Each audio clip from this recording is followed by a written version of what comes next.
روانی شدن عجیب و غیر قابل باور سارا سرور دختر خانم انگامه در کانادا، جدا شدن دختر انگامه از نامزد ترکش و خداحافظی این دختر خانم از هنر موسیقی برای عمش.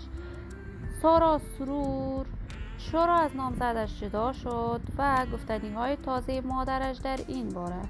من در این ویدیو پیرامون حقایق همین ماجرا خواهم پرداخت، پس در ادامه با کانال دنیا اینفو باشید.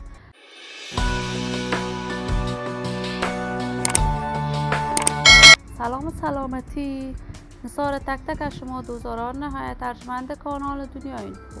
شما را خوش آمدید میگم به یکی دیگر از ویدیوهای جذاب و دیدنی این کانال.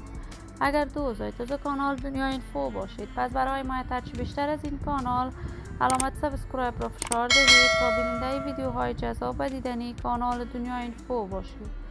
سارا سرور دختر خانم انگامه و ولی سرور هنرمند جوان، چهره شناخته شده، مطرح و محبوب افغان در میان صفحات مجازی افغانستان است.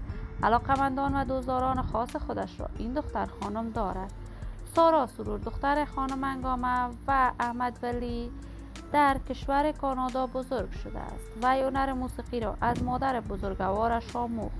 کارهای موسیقیش در میان مردم افغانستان شهرت خوبی داشت و این دختر خانم هر آهنگش بیشتر از 100 میلیون در صفحات مجازی بازدید داشته است. سارا سرور آهنگهای دوگانه با هنرمندان طبقه ذکور هم سرود و تاثیرات دوره لیسه و دانشگاه را در کانادا به اتمام رسانید.